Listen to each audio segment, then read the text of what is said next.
Halo guys, sebelum aku bacain, aku ingetin lagi. Jangan lupa kasih nama ya kalau kirim email ke aku. Aku sekarang dapat email dari apriliavera778@gmail.com. Langsung aja, let's go. Hai Kasih, aku ada cerita seru nih. Perkenalkan, namaku Vera Aprilia, panggil aja aku Vera. Cerita ini saat aku duduk di kelas 1 SMP. Saat itu bulan puasa menjelang Idul Fitri. Aku bermain di halaman rumah nenekku. Saat jam 10 siang, tiba-tiba nenekku berpamitan akan pergi ke pekarangan desa untuk mencari kayu bakar yang akan digunakan untuk memasak ketupat. Saat aku bertanya, pergi sama siapa? Nenek pun berkata, dengan teman nenek yang ini cu. Nenek menunjuk temannya, tampak seumuran dengan nenek. Teman nenek ini adalah tetangga yang rumahnya tidak jauh dari sini. Aku mengiyakan. Sebelumnya, nenek mengajakku, tapi aku tidak mau karena aku sedang asyik bermain. Sampai akhirnya, mereka pergi melambaikan tangan ke arahku.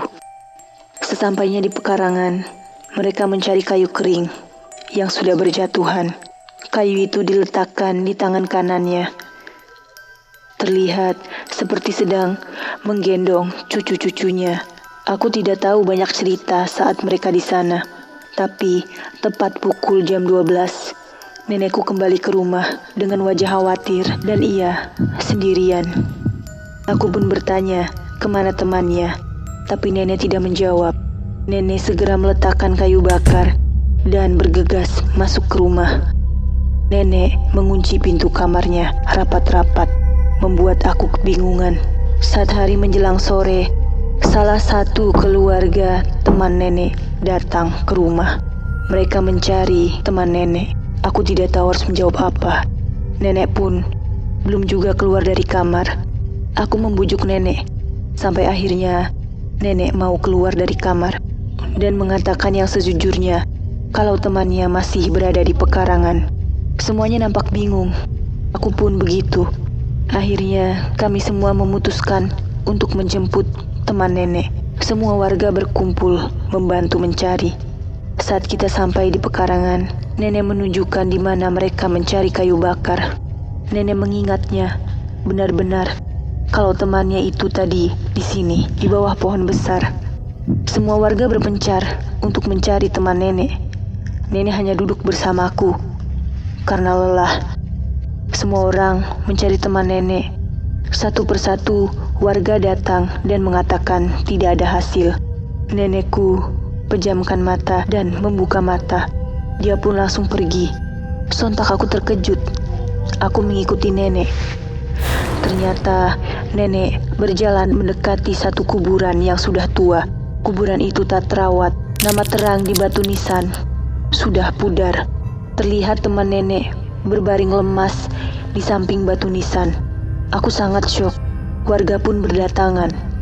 Warga berkata, mereka sudah mencari sampai sini, tapi tidak ada nenek itu di sini. Akhirnya nenekku menyuruh warga untuk membawa temannya ke rumah. Teman nenek dibaringkan di sofa rumahnya. Tak lama, azan maghrib, teman nenek menghembuskan nafas terakhirnya. Semuanya kebingungan. Akhirnya nenekku menceritakan yang sebenarnya. Jadi saat tetanggaku mencari kayu di pekarangan, ia tidak menjaga perkataan. Perbuatannya tidak sopan. Bahkan ia sempat berbicara kotor di sana yang membuat penunggu karangan marah. Nenekku sudah berfirasat tidak enak, makanya ia bergegas pulang. Dan benar saja, teman nenek tidak bisa pulang. Ia tersesat di pekarangan itu. Ia berjalan mengelilingi pekarangan, tapi tetap ujungnya di situ. Sampai ia bertemu penunggu pekarangan yang sangat besar.